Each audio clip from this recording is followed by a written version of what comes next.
Good morning, everyone. My name is Ashton Adams, and I'm a graduate assistant for the Center for Career and Leadership Development. And today we're going to be talking about informational interviews. I think this is really important in the turbulent time that we're in right now to try and network. So, especially in a virtual setting, these informational interviews can really make a big difference. So, we'll go ahead and get started.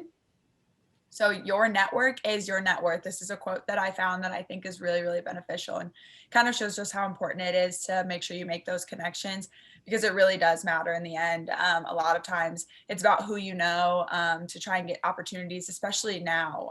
We've seen that a lot of internships last summer, those positions were gone. And so I know firsthand that it is hard to find an internship. I've been searching. It is about you have to utilize who you know. Maybe they have recommendations of where to look, who to talk to, and just like kind of gaining a little bit more from just speaking to professionals in your desired field. So that leads me to this next point is contacting professionals in your desired field. A quick email just requesting to talk and learn more can lead to a network of endless opportunities. Just emailing or making a phone call doesn't guarantee you a job, but it does guarantee that you're making a connection that can maybe lead to other connections that could lead to a job. So you're trying to just grow your network, grow the people you know, and just put yourself out there. You could find professionals on LinkedIn through mutual connections or by a quick Google search. You can talk to people that you know that are in the field, or maybe somebody you know in a different city, and they might know somebody, and they might know somebody. It's just all about networking, really. And so it's just kind of contacting the people you know, starting from there. Or if you're on LinkedIn and you're connected with somebody who's a professional, just sending a quick message. It's really effective. And most of the time that they will respond. If you highlight your interest in learning more about their work and then remember to be professional when communicating, you're more likely to get a response with that. So make sure that you're kind of going out of your way to say, I'm really interested in the position that you have, or I was wondering kind of how you got there, just highlighting the fact that you want to learn more. You're not trying to land a job. You just really want to gain information and knowledge. So remember that you want to learn more, like I said, and you're not trying to land that interview. You're not trying to get a job. You're specifically asking about their job, how they got there, and any tips that they may have for you. They were once in your shoes, so they're going to be eager to help and they're ready to talk to you because they know how it was for them. And so what I have found is that a lot of professionals are really willing to talk about their experience because it's an easy conversation for them to have. It's not like they're talking about, their 7 meetings that they have today or things that are tedious to them. They enjoy talking about their experience and how they got from point A to where they are now. So focus on getting that information and not a job offer. That's really important for your informational interviews. You need to have questions ready. Although they're eager to talk and they probably do want to spend a lot of time talking to you about their experience, you still need to value their time. So enter that interview with a list of questions to demonstrate your preparation. So if you can set up an interview time, if you can set up a phone call, right now, obviously Zoom works great, as we can see just from this conference that we're having. If you can set up a Zoom interview, that's really great. They don't have to leave. They don't have to try to coordinate when you could come to them. A phone call is the same thing. It works better with their schedule. They're obviously busy if they're working. So just trying to really work with them and see what works for your schedule and try to make that work for yourself because they are doing you a favor by just providing that information and taking time out of their day. So some example questions could be, what do you enjoy about your position? What do you wish that you could change? What do you wish someone would have told you when you were in my shoes? I think these are really important because you're getting all different aspects. You're getting the best things about their position. What do they really, really like? What do they love about their field? And then you're getting the things that maybe you wouldn't know just from reading about the position. Like, what are some of the nitty gritty? Like, oh, I wouldn't have expected that. What do they wish they could change? What's something that might not be their favorite? And then I think that the other question about what do you wish someone would have told you when you were in my shoes, I think that question is so important because they would know the answer and they would be really willing to say, I want you to know this because I wish that I would have known this. It would have made such a big difference for me. And I think that that would be really important to know. So that way you can kind of move from that and gain from it rather than kind of being blind to it like they were. They would be willing to help. And I think that that makes a really big difference in your informational interviews. So if you have any further questions about informational interviews, or if you're kind of stuck about how to contact somebody or even where to start to find someone, we'd be more than willing to help. We would love to kind of just go over with you what it takes, how do you start it, who do you contact. I know for me personally, I'm trying to look for HR professionals and people specifically that are in roles and positions that I'm interested in, such as like learning and development or talent acquisition, and finding those specific titles and then those specific people. And the informational interviews have helped me a lot. I've just been able to talk to people about, hey, what do you really like about this? Did you have an internship? How did you find that internship? And then kind of going from there, I think that those questions are important in just building that network because, like I said, the information is going to mean a lot to you and your development. And I think understanding kind of what they did and then being able to tailor that specifically to you will be really, really beneficial in trying to get where your end goal is. You may not end up working for them or even working in the same city as them, but they may be able to provide you with that really valuable information that can help you go wherever you're planning on going. So with that being said, if anyone has any questions, if you want to contact us, please feel free to reach out. Ashton, I want to jump in real quick and mention we had a couple of people pop in right here just a couple of minutes after. And Okay. so we may want to go back through just to see the prompts Sure. to invite some conversation and questions. Yeah, absolutely. I'll head back. So we started here with this quote, which I think is really beneficial. Just your network is your net worth. We were just talking about how important it is to kind of get those connections and work with people. And then this is our next slide that we just talked about. You need to find professionals on LinkedIn, Google search, even just through who you know. Maybe like your dad knows somebody who knows somebody, or your significant other's parents work with this person, and you can just, it's kind of all about who you know, just like using your core network and then branching out from there and just sending like a quick email or a LinkedIn message and making sure that you're highlighting your interest in the field rather than your interest in landing an interview. You just want to learn more. It's not about getting a job offer. So that's what this slide was talking about. It's focusing on getting information and not that job offer. You want to make sure that you're highlighting, I want to know more about how you got from here to here. What did you do after graduation? Do you have any tips for me? They were once in your shoes. They want to talk to you. And then we talked about this, making sure that you have questions ready. Their time is valuable. And although they do want to talk to you and help, most professionals understand like this is a daunting experience trying to go from school to the professional world. So most professionals are eager to say, this is what I did. I'd love to help. I'd love to give you more information, some tips and tricks, but their time is valuable. They are working, they are professionals. So having questions ready beforehand, making sure that you're scheduling to what is convenient for them and not just giving them, hey, these are 3 times out of an entire week that I'm free. If you can't make it work, okay. Making sure you put in that extra effort. Like you really want to make it work with them, what works for them, and then see maybe can you shuffle your schedule around that day and see if you can get that to work. So that way you're not inconveniencing them and making sure you have questions ready. So the question I said was really important is, what do you wish someone would have told you when you were in my shoes? That's kind of like a really important, they were blind to it when they were in your shoes, when they were in your position. And so what do they wish they would have known? And then what do they enjoy about the position? What are the great things? And what do they wish they could change? What are some of the things that maybe you wouldn't know about that aren't super great, that you should be on the lookout for, or be prepared for? So that way you can kind of expect what's to come. And so then we just got to hear, contact us with any questions if you need help about where to start, who to contact, what type of message you should send to make sure you get a response. We'd love to help. So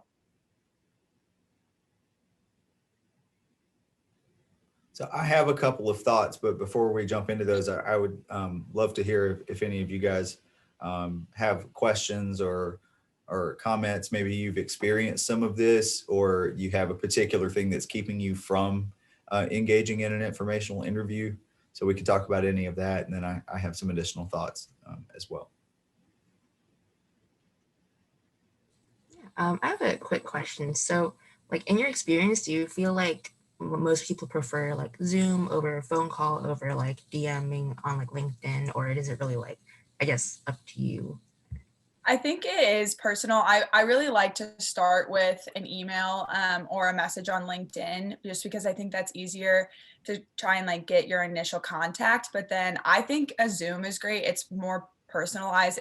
It's not as great as going into the office. Obviously, you're not really meeting them and being able to shake hands or anything, but I think a Zoom is really helpful because you still get to see that body language and you're seeing the person face to face, and they can kind of, I think when you are seeing someone face to face or like seeing their, video, you can kind of see how eager they are. So I think that would be able to show someone like, I am really eager to learn more. I'm not just trying to, network. So that way, maybe later on I can send you a message about any job opportunities, just like showing how eager you are to learn. And I think that's where a Zoom comes in really handy. And so maybe trying to push for, I'd really love to talk to you over Zoom. I'm really comfortable doing that.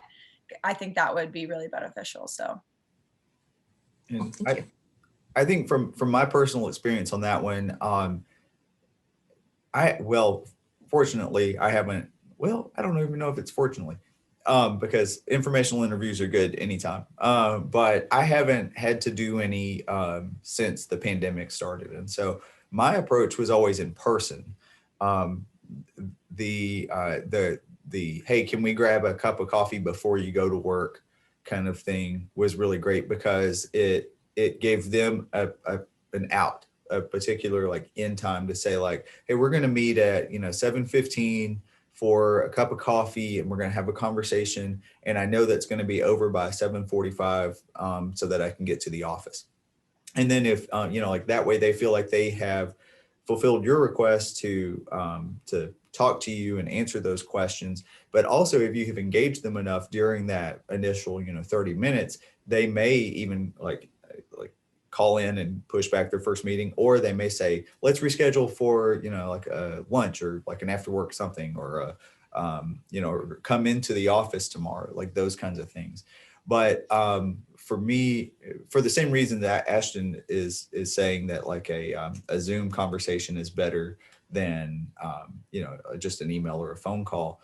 If you have a safe opportunity to get in front of someone, it's even that much better, because it is an actual face-to-face engagement, and you can really show your excitement for being there. But I would say Zoom is a close second. That makes sense.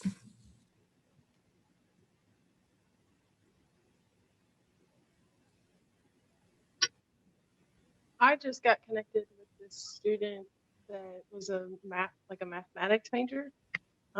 He sent an email to Dr. Barioli, and then he sent out an email to everybody.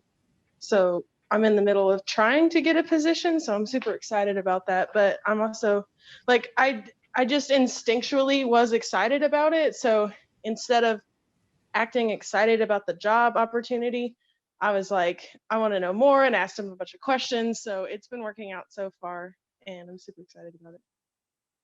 That's great. That's awesome to hear. I think it's really important to, like you said, you were just really excited about it. And I think people can see that, absolutely. And by asking more questions, and when someone's eager to learn more, it kind of really highlights how interested they are. Usually if somebody's just trying to get a job, it's just like like, I want to know this, this, and this, like, how much do you pay kind of thing. But if you're really, really excited about the opportunity or like growing, I think that really shows to someone. So that's really awesome. I think going off of what she said, like all of us were made for connection. So just naturally connecting with other people is great. And if you see it in that mindset of like, oh, I can always learn something, whether it's like good or bad, then it definitely makes it like more enjoyable. Yeah, definitely. I think like with that question I was talking about where you want to know, like, what do you wish you could change about this? I think that's really important information still as well. Like, you do want to know the good and the bad, and you always do have the opportunity to learn and grow and develop like your professional skills, and just kind of understand more about the role. So that way you're not just jumping into something that you really don't know about. I think that's where a lot of people are eager to talk about it, because they know that you always feel more comfortable with the more information that you have and the more knowledge that you're gaining. And so the more you know, the better you feel. And I think that's where informational interviews can really benefit. And like you said, making those connections with people. That's why I think Zoom is so great, because you can, maybe you started asking about questions about their position or how they got from this place to this place, but somehow the conversation switched and you somehow are talking about their dog, or you're like understanding, oh my gosh, yeah, I really loved visiting this place and they went there last year.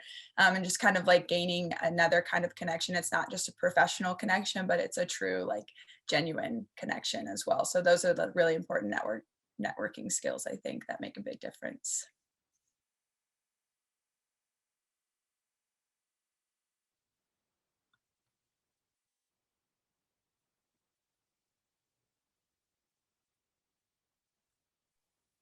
I'm really excited about this job, but let's say I wasn't, what would it be worth it to go for a job and like fake the enthusiasm and the questioning to just get the position, or would you suggest against like working there if it wasn't really exciting to you?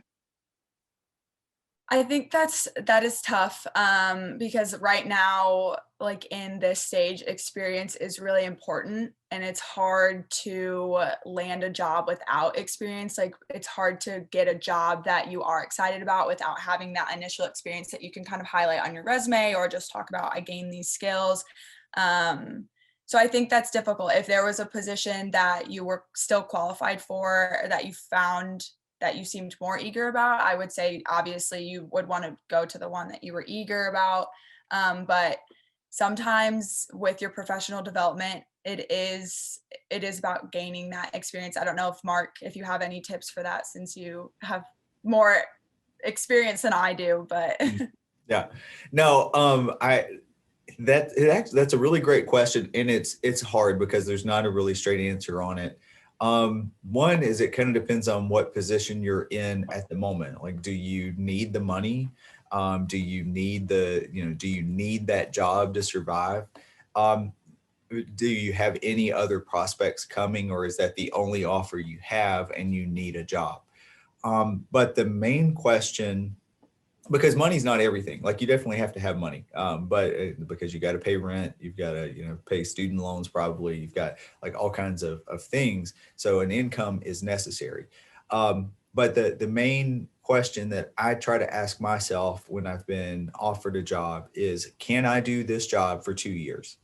Like, can I see myself being there for 2 years? Because that's the break. If you're at a job for less than a year and you're looking for something new, it's a small red flag to an employer. If you have kind of a history running on your resume of lots of jobs that you've been at for less than 2 years, it's a big red flag. So if you can see yourself in a job, whether or not you're going to love it, if you can be there for at least 2 years, then it's worth accepting the job. If you think you're going to get into it and be miserable and want to leave in 6 months, you may want to hold out to see if something else comes along, unless you were just in a place where you have to accept it. Do you believe that the job market's going to change because of the trend that we're going towards, where like people are staying at jobs for less and less time?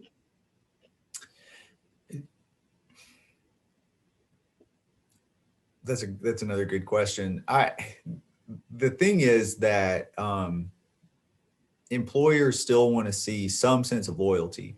Like your salary is not the only part of their expense. As an employee, there's like the onboarding process is very expensive, and every time they have to do that again, it's like just money being shed. And so the goal is to hire and keep quality employees. Because like you have to go through the hiring process, you onboard them, you train them, and you get them just right to where they're operating, at or above expectation, and then they leave. Right. So that's never going to be something that a company is like, cool, we've got you for 6 months. So I think that like industries across the board in general, if you can get in and stay in and prove yourself as an innovator and a contributor, then you're always going to be more desirable than somebody who's looking to get in and get out. I think there may be some more acceptance of it in some industries like tech, like it's so fast I mean, they can train you and in 6 months you're obsolete anyway. So there are some different things that make that change. But I think overall, if you can find something that you love and you can stay in a position for a few years, you're always going to be more worthwhile to an employer than someone who's trying to come and go quickly. Thank you. Mhm.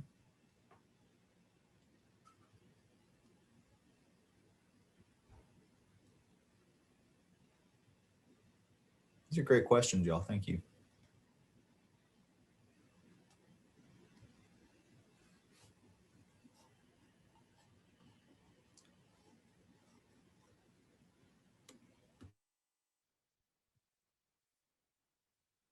Are there any other questions? Anything else you are eager to learn about, or maybe like how to contact anyone? If you don't have any now and you feel more comfortable emailing, like I said, that's totally an option as well. But like Mark said, these have all been really great questions. I hope that y'all have gained a lot from it, because even as a presenter, I've gained a lot just from the questions that were just asked. So I think this is a really important conversation to have, especially now.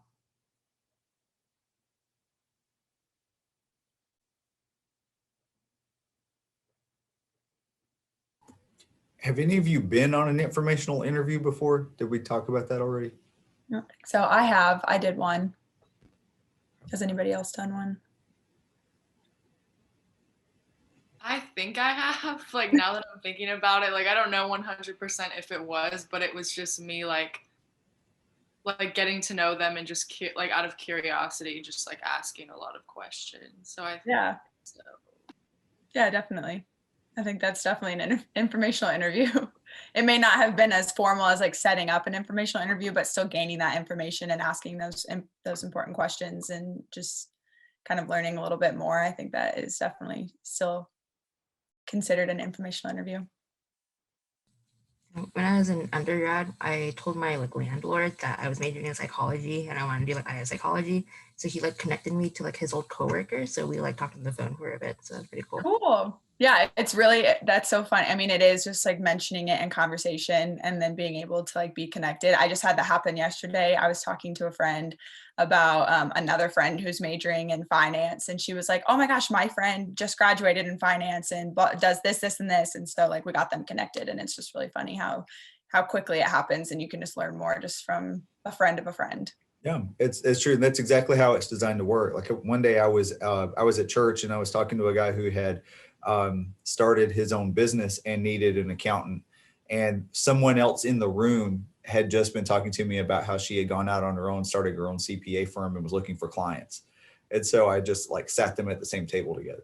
You know, like if you don't like express those needs and like even if you don't say it as an expressed need, like if you just are talking about like this is what's going on in my life, if you share what those relevant topics are, you never know what kind of benefit comes from it. Yeah. Yeah, definitely. Just having a conversation like this, like Monica, like you said, you just were talking about this is what I'm majoring in and what my interest is. And then he was like, wait a second, I know somebody that would. So it's just funny how a simple conversation can lead to a lot more.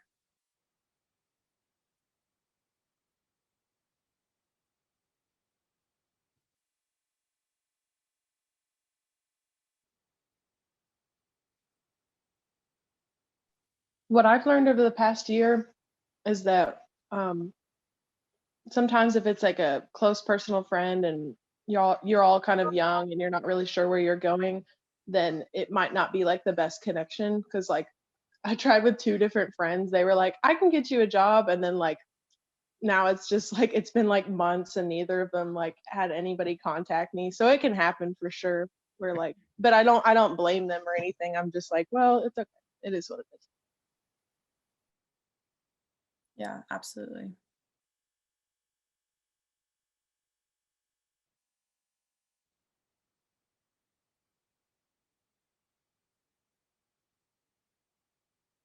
I do have another question actually that actually like helped me think of something. Like, do you ever feel conflicted if it is like a personal connection and then like your friend or your friend's mom and then like you end up do you have like informational interview or like some kind of like professional connection and then like are you sometimes get worried that like oh what if it turns out badly and then like oh man I just affected my personal connection too. Um, Yeah, I think that is a good point. At least for informational interviews, I feel as though they usually don't really turn out bad because you're just trying to gain that information. But I think that that is something to keep in mind when maybe if an informational interview turns into something more. That has happened. I've seen my friend's boyfriend work for her dad, and it's kind of like a conflict of interest almost, because it's difficult. Like, oh, my girlfriend's dad is my boss. Like, that's hard. And so I think that that is an important thing to keep in mind if an informational interview grows into something else. Like, is this a really great opportunity that I'm not going to find elsewhere? And is it worth it to maybe have a little bit of uncomfortable, at least to start? It's always uncomfortable to kind of work for somebody that you know personally, and now you're turning it professionally. But I think informational interviews almost are easier with somebody that you kind of have that connection with, because it's like common ground. It makes it a little bit more comfortable. But that's a really great point, is to definitely keep that in mind and kind of try to look at the situation personally. Like, do I think that I could work for this person?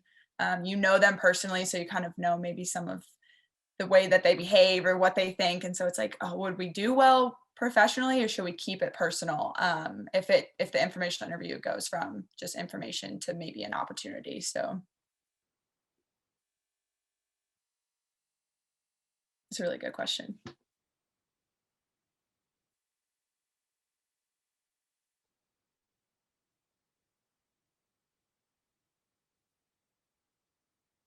Well, Mark, I can see the time. I know that there's another session at 10:30. So I don't want to go over and then make somebody Our next presenter is in the waiting room, so Oh, okay. so if there are no other questions, we'll go ahead and wrap up here, and I'll go get that next room set up. But great questions today. Thank you all very Yes. much for participating. Yeah, thank you everyone for participating. It made it really great, and I learned a lot from even just presenting, so I really appreciate it. Thank you. Thank you so much. Great. Thank you guys. We appreciate it. We'll see Yeah, you in the have a next great session. day. Mhm.